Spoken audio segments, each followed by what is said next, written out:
이 30장 25절부터 43절까지의 말씀을 통하여서 이해라는 말씀 제목으로 여러분들과 함께 은혜를 나누고자 합니다.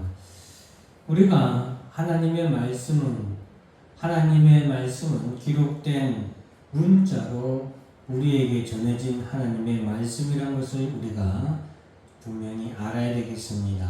하나님께서는 우리가 이 하나님의 말씀을 대대로 기억하고 머리에 새기고 우리의 또한 가슴에 새길 수 있도록 하나님께서는 우리에게 문자로 이렇게 하나님의 말씀을 주셨습니다. 그래서 이 문자로 기록된 하나님의 말씀은 대대로 변함이 없습니다. 이 세상의 모든 것은 다 변해가지만 또 변하지만 그리고 앞으로 또한 변할 것이지만 이렇게 문자로 기록된 하나님의 말씀은 이 세상이 끝날 때까지 변함이 없는 하나님의 말씀으로 우리 옆에 있는 것입니다. 변함이 없는 문자로 하나님께서 우리에게 변함이 없는 하나님의 말씀을 주셨기 때문에 우리는 하나님의 말씀을 읽을 때에 이 문자, 글자에 대해서 우리가 조금 자세히 살펴볼 필요가 있습니다. 그런 부분에 있어서 오늘 제목으로 이해라고 여러분들에게 말씀을 드린 것은 이 이해라는 이 단어 하나가 어떤 의미를 가지는 것인지 여러분들과 함께 서로 이 말씀을 살펴보면서 이와 같은 말씀에 대한 믿음 그리고 또한 이해라는 이러한 믿음에 대해서 우리가 한번 생각해 보려고 합니다. 이해라는 이 단어는 부사어입니다. 부사라는 것은 주로 용언을 꾸며주는 역할을 하는데 즉 용언에 대해서 정확하게 그리고 용언에 대해서 자세하게 설명하는 기능을 가진 것이 부사입니다. 예를 들어서 나는 집을 급히 나왔다 라는 문장이 있다면 나는 집을 나왔다 이것이 오늘 내가 여러분들에게 말하고자 하는 내용이죠. 나는 집을 나왔다. 근데 나온 것을 설명하고 정확하게 얘기하기 위해서 부사를 씁니다. 그런데 어떻게 쓰냐? 나는 집을 급히 나왔다는 거예요. 그러면은 이 문장에서 내가 여러분들에게 나는 오늘 급히 집을 나왔다 라고 여러분들에게 말하는 문장에 있어서 제가 여러분들이 전하고자 하는 제일 어떻게 보면 포인트는 무엇일까요? 내가 여러분들에게 말하고자 하는 핵심은 무엇일까요? 내가 집을 나왔다. 이거는 기본적인 사실인데 그 가운데 내가 급히 집을 나왔다라는 것을 여러분들에게 강조하기 위해서 급히라는 단어를 부사어를 사용한다는 것이죠. 그래서 이 부사어는 이런 의미를 가지고 있기 때문에 오늘 본문의 내용에서도 바로 그러한 의미를 가집니다. 이해라는 이 단어에 대한 부사어에 대한 사전적인 해석은 이렇습니다. 이러하여서 곧이라는 단어입니다. 이러하여서 곧이라는 뜻이 이해라는 이 부사어의 뜻인데 앞에 제가 밑줄을 그어놨고 색깔도 형광색으로 다르게 놨죠. 이러하여서라는 것은 앞에 있는 문장을 다 받는 거예요. 그리고 곧 이것은 이 앞에 있는 문장으로 인하여서 곧 이와 같은 일이 일어났다는 것을 말해주는 것이 이해예요. 그래서 뒤에 문장을 자세하고 정확하게 그것이 바로 앞에 있는 문장을 이러하여서라는 그 의미로 받아서 뒤에 이렇게 됐다는 것을 말해주는 거예요. 그러면은 오늘 우리가 읽었던 마지막 43절 보면은 이 말은 이에 그 사람이 매우 번창하여 양떼와 노비와 낙타와 나귀가 많았다라는 이 문장에서 이해라는 것은 이 앞에 있는 것을 받아서 곧 이렇게 됐다는 거죠. 즉 이 사람 즉 야곱이 매우 번창하여 양떼와 노비와 낙타와 나귀가 아주 많아진 것이다. 어떻게 해서 이 앞에 있는 이런 일들이 있어서 곧 이렇게 됐다, 부유하게 됐다는 것을 우리에게 말하는 것이 바로 이해라는 부사어가 우리에게 말해주는 겁니다. 그럼 우리가 앞에 있는 이해는 어떤 내용인가 하면은 그것을 이제 제가 25절부터만 읽었지만 사실은 이 앞에 있는 내용을 전체를 다 보아야 되고, 좀 더 나아간다면 사실은 야곱에 대해서 기록한 말씀의 전체를 다 보아야만 사실은 이 43절의 이해라는 이 단어가 이해가 됩니다. 자, 오늘 본문에서 야곱은 14년 동안 외삼촌 라반의 집에서 종처럼 열심히, 어떤 보수도 받지 않냐고 열심히 일을 했어요. 종이 주인의 집에서 수고를 하는 것은 당연한 것이죠. 그 어떤 대가도 주어지지 않습니다. 그래서 야곱도 그와 같이 종처럼 라반의 집에서 14년 동안을 열심히 일했습니다. 단지 다른 종과 같이 일했지만, 단지 다른 것은 14년 동안 일한 것은 그가 사랑하는 아내 라헬을 얻기 위하여서 14년을 일한 것이죠. 그 14년의 과정에서 7년 동안 일하고서 레아를 먼저 얻었고, 그리고 나머지 7년 동안을 라헬을 얻는 조건으로 일을 했습니다.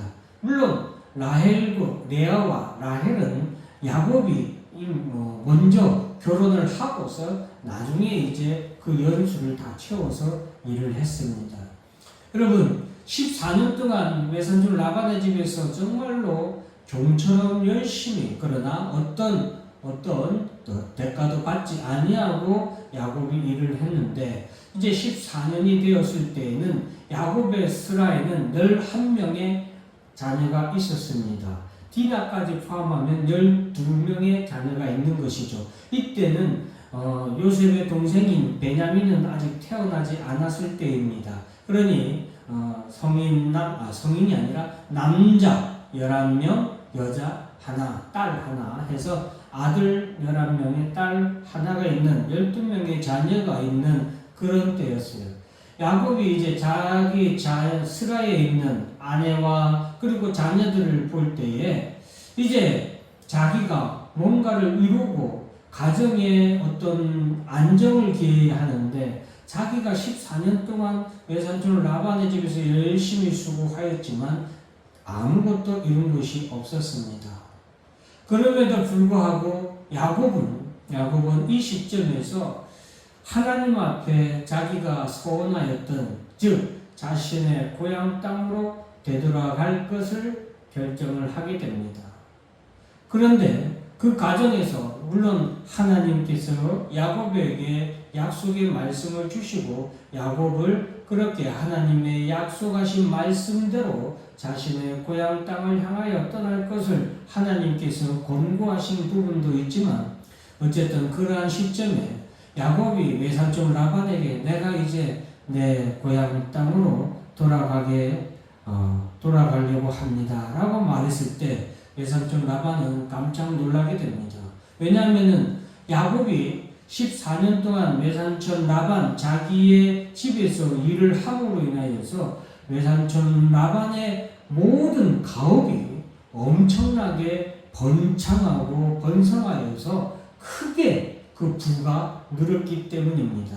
그런데 외삼촌 라반은 이것이 누구 때문인 것을 분명히 알고 보았냐면 27절의 말씀에 보면은 여호와께서 너로 말미암아 내게 복 주신 줄을 내가 깨달았노니, 이 외삼촌 라반은 야곱을 인하여서 하나님께서 자신의 집을 이와 같이 복을 주신 줄 보았다는 거예요.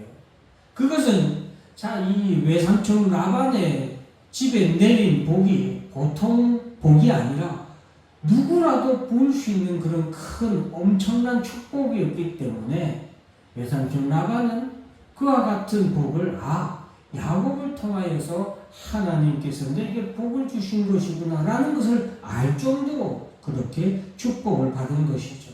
그래서 외삼촌 라반은 이 야곱을 사랑스럽게 여겼고 귀하게 여겼습니다. 그럼에도 불구하고 이 외삼촌 라반은 그러면은 착하고 어떤 인자한 그런 삼촌이냐? 그건 아니었어요. 왜냐하면은 지금 이제 품삯을 정해서 야곱을 자신의 집에 머무르게 한 것도 야곱을 위한 것이 아니라 자기 자신의 유익을 위하여서, 자기 자신의 이익을 위하여서 야곱을 머무르게 하는 것이거든요. 어쨌든 품삯을 정하라고 하고 야곱과 더불어서 품삯을 정하는데 그 결과는 무엇이었냐? 양 가운데 아롱진 것, 점이 있는 것, 그리고 검은 것들의 야곱의 소유로 인정한다는 것이죠. 여러분, 양 중에 검은 것, 검은 양 봤습니까? 흰 양에게 점이 있는 큰 이런 얼룩무늬 점이 있는 이런 양들 본 적 있어요? 저는 뭐 어디에서도 본 적이 없습니다, 사실. 저는 양은 다 하얀 양만 있는 줄 알았는데 이 본문을 통해서 보면은 그런 양이 있나 봐요. 어쨌든 우성인자가 아니라 우성 DNA를 가진 양이 아니라 열성 DNA를 가진 그런 양이겠죠. 그런데 열이면 열에 하나 나올까 말까한 이런 어떻게 보면은 열성 DNA를 가진 이런 양을 그리고 염소를 야곱의 소유로 인정한다는 것은 외삼촌 라반에게 있어서는 너무나도 큰 이득이었고 충분히 야곱에게 허락할 만한 수준이었던 것이죠. 그래서 그렇게 하기로 하고 야곱은 그때 라반의 양들 중에서 그러한 양들을 추려서 자신의 자녀들에게 맡기고 자신은 라반의 양들을 다시 치게 됩니다. 37절의 말씀부터는 야곱이 어떻게 라반의 양들을 치는지에 대해서 기록하고 있습니다. 그런데 야곱은 버드나무, 살구나무, 신풍나무 이 나무들의 특징은 푸른 나무들이에요. 그 푸른 가지를 가져다가 껍질을 벗겨서 양들이 물을 마실 때에 그 껍질을 벗긴 나무 가지들을 양들이 물을 마시는 눈 앞에 이렇게 놓아둬서 그것을 보게 하였다는 것이죠. 그런데 그렇게 했을 때에 그 양들이 혹은 염소들이 그렇게 물을 마실 때 그것을 봄으로 인해서 새끼를 베게 될 때에 그 새끼들이 출산할 때가 되면 얼룩얼룩하고 점이 있고 아롱진 것을 낳게 되었다는 거예요. 그리고 야곱은 여기서 좀 더 잔꾀를 부려서 튼튼한 양이 임신할 때는 그와 같이 그 가지들을 그 껍질을 벗긴 가지들을 그 양들이 보는 눈앞에 놓았고 약한 양들이 조금 몸 상태가 안 좋은 건강하지 않은 그런 양들이 새끼를 낼 때는 그렇게 하지 않았다고 성경은 말해주고 있습니다. 그리고서 43절 말씀은 이에 그 사람이 매우 번창하여 양떼와 노비와 낙타와 나귀가 많았더라 라고 말씀하고 있습니다.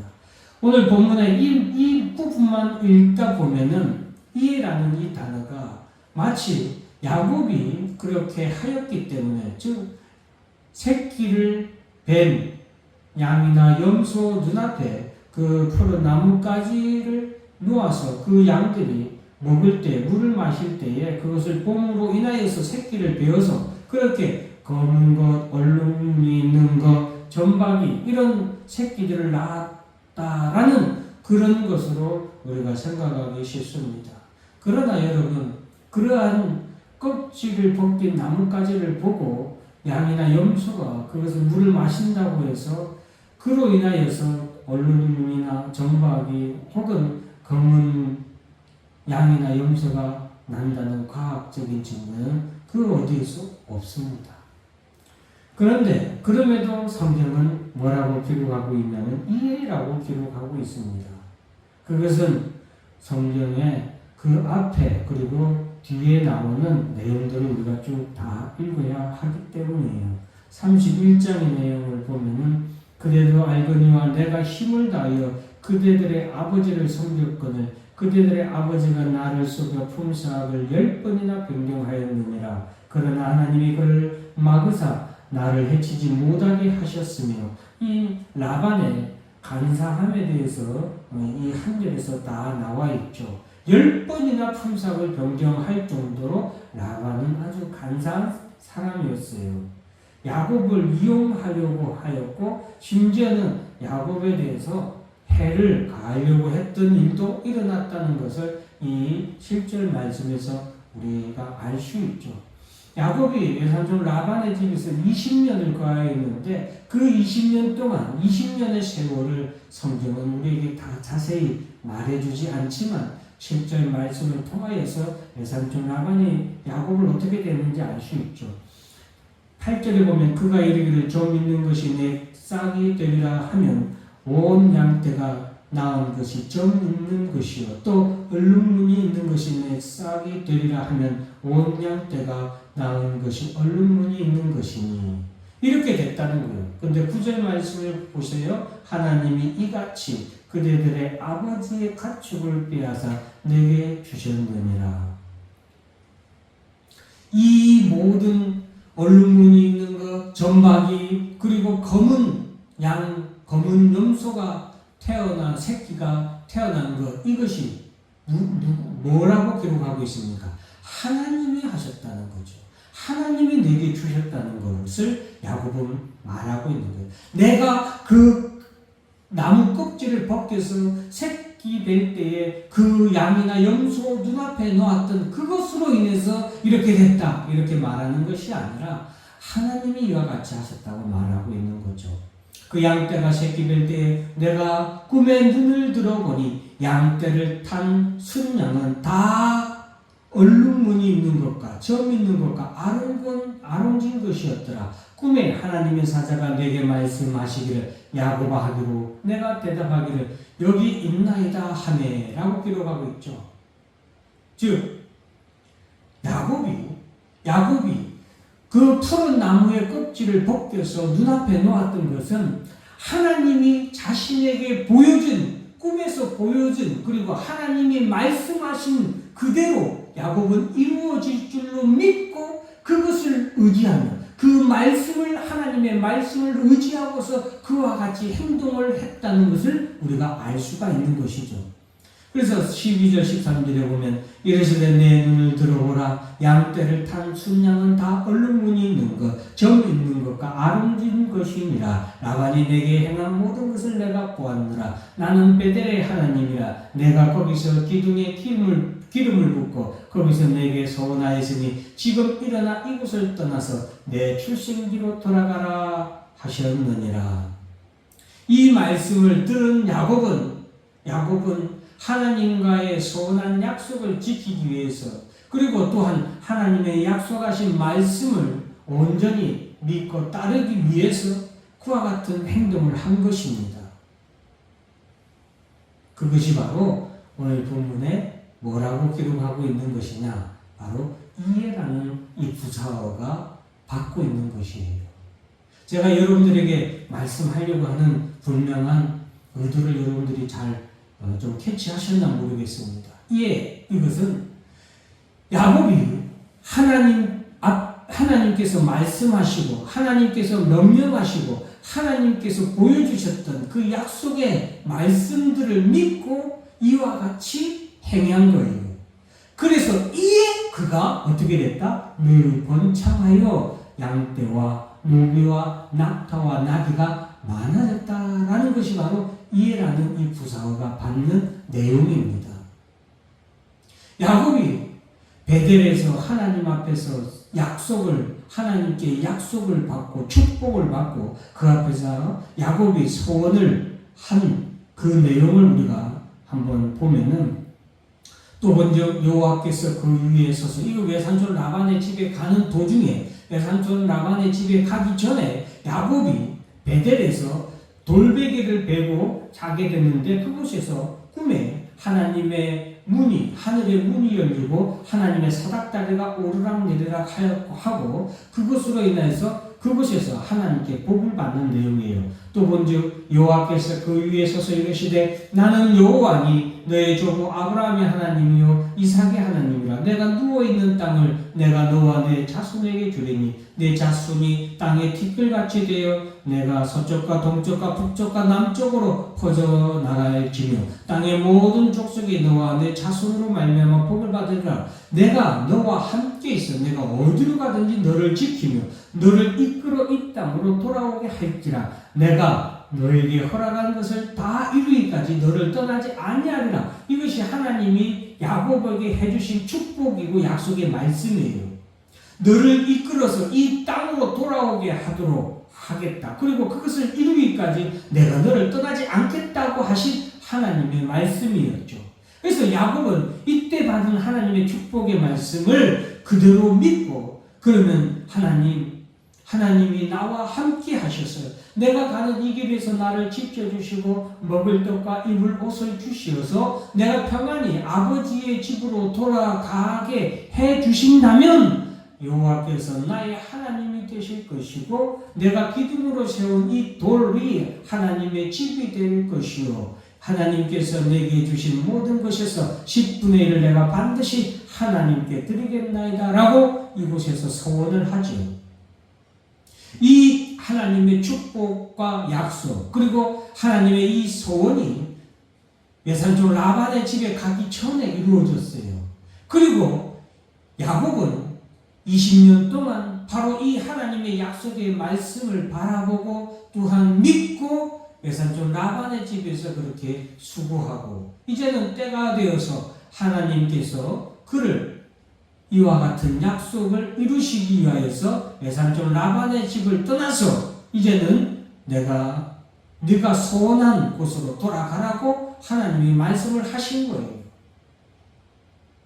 그래서 야곱은 하나님이 이제 내가 소원한 이것을 하라고 명령하시니 내가 외삼촌 라반의 집을 이제 떠나서 내가 고향 땅으로 돌아가야겠구나 라는 것을 야곱은 믿고 그 말씀대로 준행하는데 야곱의 방식대로 한 거예요. 그 야곱의 방식이라는 건 뭐예요? 껍질을 벗겨서, 푸른 나무 가지의 껍질을 벗겨서 양 앞에 놓아둔 거예요. 그것이 무슨 과학적인 근거가 있어서 그것으로 인해서 새끼를 베고 하는 그런 놀라운 일이 일어나는 것을 야곱이 알아서 그렇게 한 것이 아니라 야곱은 이와 같은 하나님의 약속의 말씀을 믿고 그 말씀을 이루어지기를 소원하며 그리고 그것을 순종하며 그와 같이 했던 거예요. 그래서 그 말씀을 받은 것이 바로 무엇이다? 이해라는 이 부사어라는 거예요. 그래서 이해라는 이 말은 어떤 것이냐? 이해의 신앙이라고 제가 붙였습니다. 이해의 이 신앙은 하나님께서 내게 복을 주셨기 때문에, 하나님께서 나와 함께 하셨기 때문에 내가 이렇게 매우 번창하여 복을 받았습니다 라는 신앙이라는 거예요. 야곱이 이와 같이 하나님께서 내게 복을 주시기로 약속한 말씀을 믿었기 때문에 이해가 된 거예요. 이해하시겠습니까, 여러분? 그래서 이해의 신앙은 하나님의 은혜에 감사하는 신앙이에요. 이해의 신앙은 그래서 하나님께 영광을 돌리는 신앙이며 하나님의 말씀대로 준행하는 결단의 신앙입니다. 왜 하나님의 은혜에 감사하는 신앙이에요? 하나님이 내게 복을 주셨기 때문에 하나님의 은혜에 감사하는 신앙이에요. 이해, 내가 이렇게 됐다 이거예요. 이해, 내가 이렇게 복을 받았다는 신앙이에요. 그것을 깨닫는 거죠. 내가 지금 이렇게 성공한 거, 내가 이렇게 잘 나가는 거, 내가 이렇게 모든 일에 형통한 것, 이것이 이해, 무엇 때문에? 하나님이 나와 함께 하시고 하나님이 내게 복을 주셨기 때문에 내가 이해 이렇게 됐다라는 그런 신앙이 바로 이해의 신앙이고, 그렇기 때문에 하나님의 은혜에 감사하는 것이고, 내가 이렇게 된 것은 오직 하나님의 축복이었다라는 하나님께 영광을 돌리는 신앙이라는 거예요. 그리고 이와 같이 복을 받은 것은 곧 야곱이 어디로 가기로? 하나님께 소원하였던 그것에 하나님 앞에 제단을 쌓고 그것에서 하나님께 예배 영광을 드리러 떠나기로 약속하고 결단하는 바로 외삼촌 라반의 집을 떠나기로 결단하는 신앙이었죠. 그래서 결단의 신앙이라고 표현을 해놨습니다. 사랑하는 성도 여러분, 설명은 길었지만 여러분들에게 이해라는 이 신앙이 있기를 정말로 간절히 주의 이름으로 축원합니다. 잠언에 보면은 사람의 마음으로 자기의 길을 계획할지라도 그의 걸음을 인도하시는 이는 여호와시니라고 말씀하고 있습니다. 33절에는 제비는 사람이 뽑으나 모든 일을 작정하기는 여호와께 있다라고 말씀하셨습니다. 야곱이 그 푸른 나무의 껍질을 깎는 것, 그것은 야곱이 제비를 뽑음과 같이 하나님 앞에서 한 행동이지만 그 일을 작정하시고 그 일을 이루시는 분은 누구시다? 하나님이시다라는 거예요. 그것이 이해의 신앙이에요. 여러분들이 인생에서 잘되고 여러분들이 인생에서 성공하고 여러분들이 인생에서 건강하고 여러분들이 지금 부하고 여러분들이 지금 모든 것에 있어서 풍성하고 넉넉하다면 그곳에서 이해라는 여러분들의 믿음이 있기를 정말로 주 이름으로 축원합니다. 그렇게 하시니가 하나님이시라는 것 여러분들이 깨닫고 그것에 대해서 야곱과 같이 하나님의 은혜에 감사하고 하나님이 내게 이 모든 것을 이루신 것이니 내가 이제는 하나님의 말씀에 순종하여 이 외삼촌 라반의 집을 떠나서 베델로 올라가서 그곳에서 하나님께 예배를 드려야지. 하나님께 소원한 것을 내가 하나님께 내가 마땅히 소원한 것을 행해야지 하는 떠나는 결단을 하는 여러분들이 되기를 바랍니다. 마지막으로 잠언 20장 말씀 그리고 5장 21절에 보면 사람의 걸음은 여호와로 말미암나니 사람이 어찌 자기의 길을 알 수 있으랴. 대저 사람의 길은 여호와의 눈앞에 있나니 그가 그 사람의 모든 길을 평탄하게 하시느니라 라고 했습니다. 사랑하는 성도 여러분, 이해의 신앙으로 여러분들의 삶에 하나님의 은혜에 대해서 감사하고 여러분들이 이해의 신앙으로 하나님이 내게 주신 복에 대해서 하나님께 영광을 돌리고 그리고 여러분들의 길이 하나님의 뜻대로 그 길을 쫓아가서 여러분의 모든 길이 평안하고 평탄한 길이 되기를 주의 이름으로 간절히 축원합니다. 기도하겠습니다.